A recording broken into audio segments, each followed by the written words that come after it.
Yo, hey guys, it's Beast, back with some more beastly content. Today I'm going to be showing you the full power of a one-man hive. This is a full 16-man hive. So, without further ado, let's go ahead and get right on into this. All we're going to need is right behind us these 6 furnaces. So the first thing we're actually going to go ahead and do now is actually just go ahead and start harvesting all of our Digbees. So, currently, I'm not sure on the number I have, honestly, but I have a whole lot of Digbees going on here. Now, I have 16 player plots as a 16-man full man hive, so we have potential for more. I have just added 42, the whole collection since recording this harvest. This is a single day's harvest. I'm trying to get enough Digbees so that in a single day harvest, we can actually get enough ingots out to fill the entire wish box array, which I do believe is going to be like 18 plus 18 if we get enough silver gents, otherwise 20 plus 20, or maybe 19 because we need to have ghost rooms out. I need to actually go through and remove a couple Digbees in like a couple different spots so that I can put some ghost rooms out,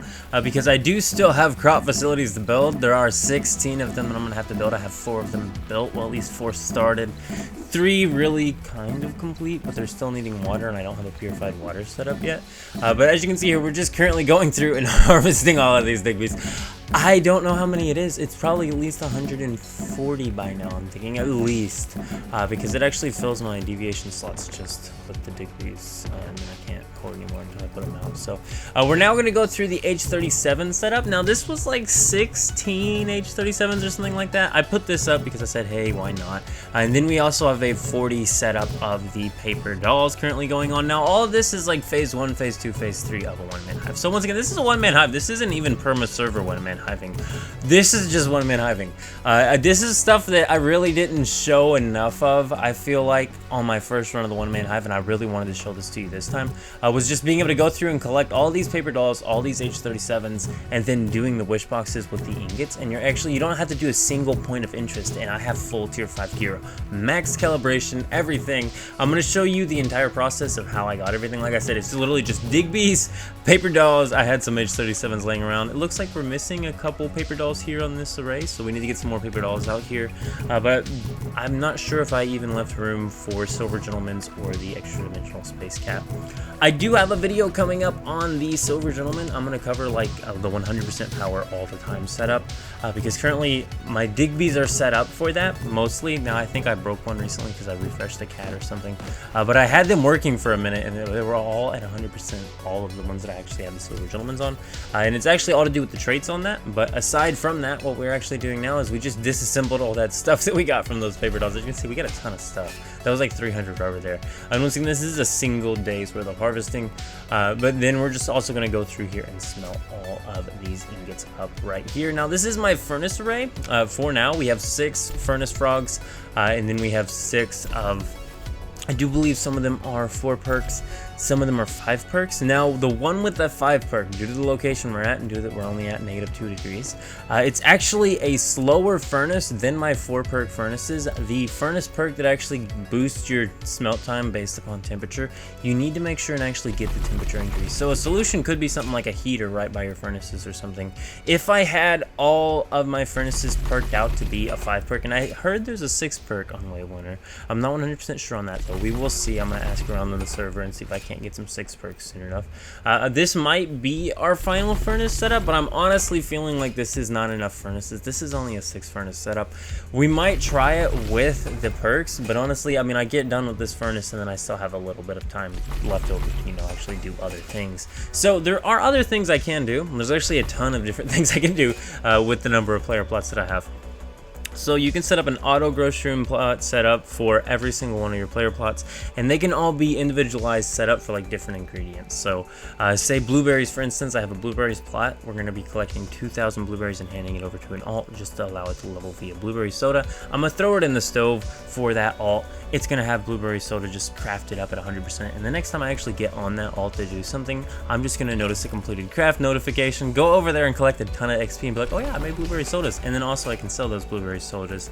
And then also we did make like 12, I think it was, silver ingots just from that harvest alone. So it's like every day we get like 10 to 12 silver ingots out of this Digby setup too. Once again, if people say the Digby's are trash, you just need enough of them. You need an army of them, and if you're a one-man hive, it's an absolute blast. Once again, I feel like people miss the point of my one-man hive thing. See, because I do one-man hive because I couldn't deal with being in a hive. But if people were to actually play in a hive the way I play as a one-man hive, they'd have way better of an experience. But it all requires collaboration, because me being one person, I've built everything here. I have full control over what deviations are what deviations are going to be in containers and things like that. And also, you know, when you're an actual hive, everybody's going to have a slot for their own personal deviation for combat, and not just you as the main, or, you know, whatever character. You can just reserve one for combat, so if anybody wants to go do combat, technically y'all could just share that securement silo to place your combat deviation in it. That might be a way to save some containers. But once again, you can do this as a one-man hive too. Absolute blast though. What we're doing here now is teleporting in our alt, and our alt's actually going to be taking all of these ingots that we've just made and taking it over to the wishbox array. So we're going to go ahead and get on into this. Once again, my base is not done. This is not a completed version of the base. Some of these deviations might not be in it in the future, honestly. Like all the paper dolls, for instance, probably gonna go away. Also, the H37s, I never really had too much good luck on them. The only reason I'm actually using them currently is because I am in, you know, phase 2 currently, almost phase 3, like 2 or 3 more days for phase 3. And I'm in phase 2 currently, and I need to get my tier 5 gear max calibration. And this is actually how I did it. I just had the Arctic Beast account go through and feed the wish boxes. It's really an interesting view to see someone else feeding the wish boxes. If you've ever had a wish box array and you've wondered how you look feeding the wish boxes, yeah, here's how. So the things just run all over the place, and you gotta chase them down and figure out which ones say item depot. And it took me like a good 10 minutes to actually feed them, just because they run around so much. I really wish the devs would add a feature to where like we can take the wish boxes and snap them down somewhere in the territory, and they just stand in place, because I would put them in a row and be able to feed them all in a row. It would be so nice, but I just don't think the devs are ever going to do that. I've heard ways of people getting them to be trapped to where like they can contain them and have each one in a different trapped area, but that just sounds really tedious. But as I said earlier, we do have the blueberry silo going on, so every single player plot, like I said, is its own like crop facility. And once I get all these crop facilities built, I have 4 right now. One of them is blueberries, one of them is comb flower, and then one of them is all 4 of the ingredients for all weather stew. I'm just briefly boosting the seeds up there right now. I T-pointed in some bead boosting, and then also I'm going to be able to T-point in some seeds. I have a ton of T-points left, guys, so that's really where all my T-points are going, I think, now, is just pulling in any more deviations. I might want to pull in some flame frogs while I have the T-points, because I have a ton of flame frogs I can still pull in, so we can make a way bigger furnace facility. And the reason why we're actually using the wish boxes on that alt right now and not my main is actually just due to the fact that I T-pointed those wish boxes in at least like half of them. Currently, some of them are T-pointed in, but they're so old they can't actually currently be dropped.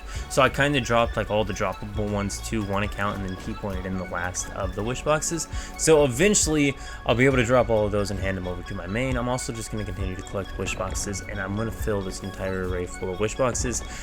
I'm definitely thinking we might be replacing those paper dolls with Digby's, because in the end game wise, the actual best deviation for returns is actually going to be the Digby, because you can just smelt the ingots and feed them all to wish boxes, and you're going to need a lot of Digby's to actually feed a lot of wish boxes, and you get nothing but tier 5 mats and, you know, things that can be sold or used for materials, and also electronic parts, rubber. I've been getting so many storage batteries out of this. That's my next thing, and I'm actually going to show you is, as you can see, 50 storage batteries there out of that one single harvest. It's absolutely madlands, guys, because that's 80 Stardust source per battery.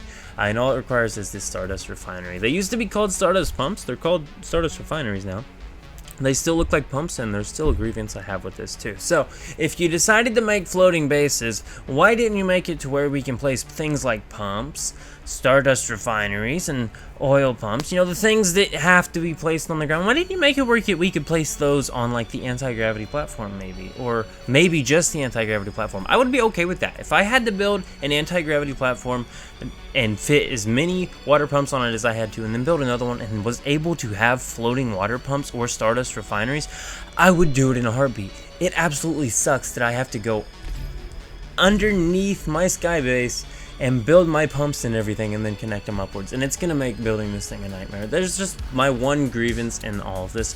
Another thing, I don't know if I mentioned this yet, a lot of my base, when I built it, if you haven't seen my video over how to build any size sky platform that you can with one single anti-gravity platform, do check it out, link down below.